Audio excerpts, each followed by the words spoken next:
नमस्कार, मैं PM DNA Singh और आप देख रहे हैं कमाल यार। इस वक्त हम बात करने वाले हैं नेपाल के एक सबसे लार्जेस्ट प्रोजेक्ट के बारे में, या फिर ऐसे कहें कि साउथ एशिया का सबसे बड़ा प्रोजेक्ट, या फिर यूं कहें कि नेपाल का एक ऐसा एयरपोर्ट जो कि दुनिया का क्षेत्रफल की दृष्टि से चौथा बड़ा और एशिया का सबसे बड़ा। तो उसके ऊपर यहाँ पे विवाद बहुत ज्यादा है।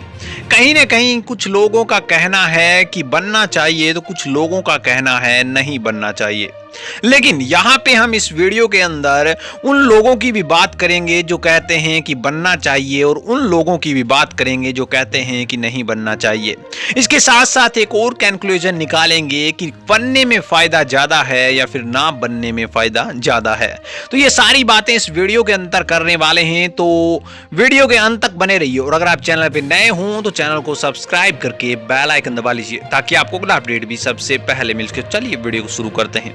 दोस्तों, नेपाल के अंदर दूसरा इंटरनेशनल एयरपोर्ट बनकर तैयार भी हो चुका है, और अभी यहाँ पे लगभग 20 दिनों के अंदर उस पर जो फ्लाइट्स हैं वो भी रन करना शुरू कर देंगी। मैं बात कर रहा हूँ इस एयरपोर्ट यानी कि गौतम बुद्धा इंटरनेशनल एयरपोर्ट की। और अभी यहाँ पे तीसरा एयरपोर्ट, और जो कि सबसे बड़ा एयरपोर्ट, और इस एयरपोर्ट से भी पहले की परियोजना हम कह सकते हैं निजगढ़ इंटरनेशनल एयरपोर्ट, जिसके बारे में बहुत से सवालात हैं, जिसके बारे में बहुत से लोगों का सही ना मानना है और बहुत से लोग मानते हैं कि ये सही है। लेकिन अभी यहाँ पे इसके बनने के परसेंटेज बहुत ज्यादा हो रहे हैं। इसका रीजन ये है दोस्तों, क्योंकि सरकार का, चाहे अभी प्रेजेंट सरकार, चाहे देवबा सरकार हो, या फिर हम कहें गठबंधन सरकार हो, या फिर हम कहें कि विपक्ष सरकार हो, दोनों ही सरकारें इस पर सहमति बना रही हैं। उसका क्या रीजन है, ये भी बातें करने वाले हैं। तो निजगढ़ का निर्माण यहाँ पे हो सकता है, इसकी प्रायोरिटी बहुत ज्यादा हो जाती है। लेकिन अपनी पर्यावरणीय लागत के बावजूद नेपाल के राजनेता बड़े हवाई अड्डे के समर्थ में एकजुट हो चुके हैं। निजगढ़ में प्रस्तावित एक अंतर्राष्ट्रीय हवाई अड्डे पर अंतिम सुप्रीम कोर्ट का फैसला भी यहाँ पे एक ऐसी तारीख पर टला जा चुका है जिसकी तारीख भी पता नहीं है। लगभग 3.5 अरब डॉलर की परियोजना को यहाँ पे एक व्यवस्थित ढंग से बनाना कोई आसान काम नहीं है। समर्थक काठमांडू से यहाँ पे लगभग 60 किलोमीटर दक्षिण में ये हवाई अड्डे को देश के आर्थिक विकास से जोड़ देते हैं। वो कह देते हैं कि यहाँ पे अगर ये जो एयरपोर्ट बनेगा तो नेपाल की बुनियादी ढांचा अच्छा होगा, आवश्यक बुनियादी ढांचे में निवेश अच्छा होगा। जबकि विरोधियों का कहना है कि ये एक महंगा भी है प्रोजेक्ट और पारिस्थितिक रूप से भी बहुत ज्यादा विनाशकारी है। यहाँ पे दोनों की ही बातें सही हैं। कहीं न कहीं ये बहुत ज्यादा पारिस्थितिक भी है, जो पारिस्थितिक है उसके अनुसार से गलत है, और कहीं न कहीं ये विकास की राह भी बहुत ज्यादा खोल देता है।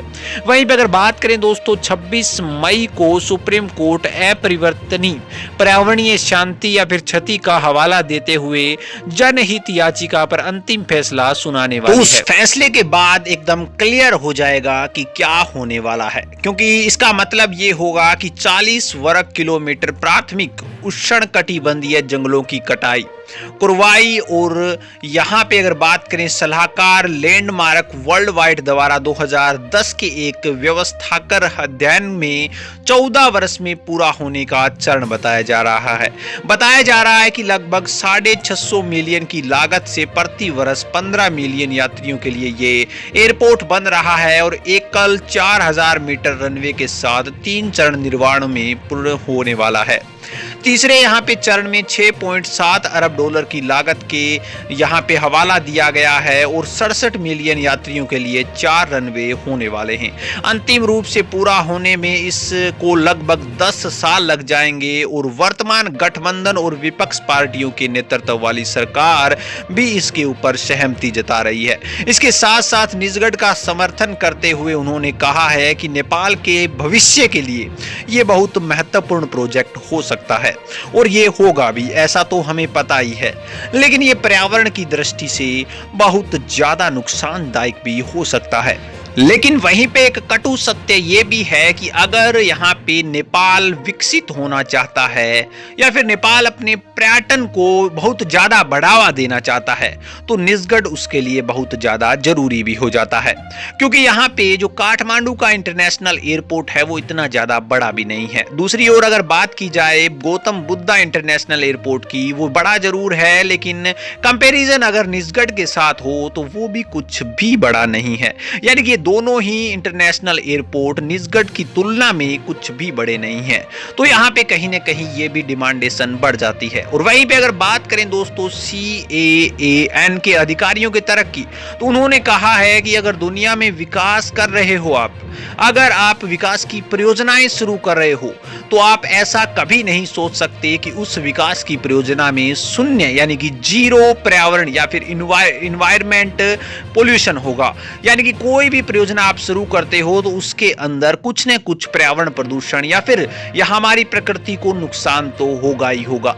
लेकिन इसका मतलब ये नहीं है कि हम उस प्रोजेक्ट को छोड़ दें, क्योंकि दुनिया जिस हिसाब से आगे चल रही है हमें भी कहीं न कहीं चलना पड़ेगा ही पड़ेगा। विचार प्रभाव को कम करने के लिए खोए हुए पेड़ों को फिर से लगाया जा सकता है, ऐसे दिशा निर्देश दिए गए हैं। लेकिन विपक्षियों का यह कहना है कि जिन पेड़ों को आप काट रहे हैं वो पेड़ वापस तो लगाए जा सकते हैं, लेकिन उनको दोबारा से उतना ही बड़ा करने के अंदर कम से कम 15 या 20 साल लग जाते हैं। और दूसरी बड़ी बात यह कि वो जो उष्ण कटिबंधीय उपोष्ण कटिबंधीय वृक्ष जो कि नेचुरली नेपाल के अंदर है, वैसे पेड़ दोबारा से होने भी मुश्किल हैं, क्योंकि वैसे पेड़ बनाने के लिए हमें सदियां लग जाएगी और वैसा ही एक जंगल क्रिएट करने के लिए, नेचुरल जंगल क्रिएट करने के लिए सदियां लग जाएगी। तो कहीं ना कहीं उनकी भी बात काफी ज्यादा स्टीक बैठती है। लेकिन यहाँ पे अगर बात करें, नेपाल ने पिछले वर्ष वनों के क्षेत्र में वृद्धि भी की है। यानी कि देश के अंदर कार्बन पदचिह्न के बावजूद उष्ण कटिबंधीय और उपोष्ण कटिबंधीय वन घट रहे हैं। लेकिन पिछले साल यहाँ पे ग्लासगो में COP26 में प्रधानमंत्री, जो कि पहले वाले प्रधानमंत्री थे देवबा, उन्होंने KP शर्मा ओली, उन्होंने भी कहा था कि हम पेड़ लगाने में विश्वास रखते हैं और हम पेड़ लगा भी रहे हैं। तो इस हिसाब से हम कह सकते हैं कि पेड़ों की कटाई के साथ पेड़ लगाने का काम भी किया जा रहा है, यानी कि पर्यावरण को इतना ज्यादा नुकसान नहीं हो रहा। लेकिन सबसे बड़ा मुद्दा यह है कि वो जो वन यहाँ पे नेपाल की नेचुरल चीज को दिखाते हैं वो वन दोबारा से नहीं क्रिएट किए जा सकते इतने आसानी से, जो कि सबसे बड़ा मुद्दा भी है और सबसे बड़ी क्रिटिकल पोजीशन भी है।